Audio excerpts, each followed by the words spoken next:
মার্কিন president Donald ট্রাম্পের আহ্বানের পর গাজা সিটিতে সামরিক অভিযান স্থগিতের নির্দেশ দিয়েছে ইসরায়েলি রাজনৈতিক নেতৃত্ব।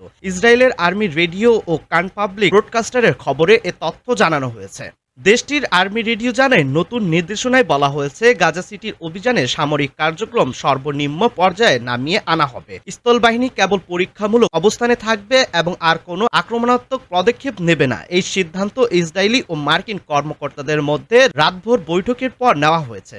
অন্যদিকে কান জানিয়েছে, ট্রাম্পের শান্তি পরিকল্পনা নিয়ে আলোচনার প্রস্তুতি চলছে এবং শীঘ্রই এ বিষয়ে আলোচনায় বসতে পারে দুই পক্ষ।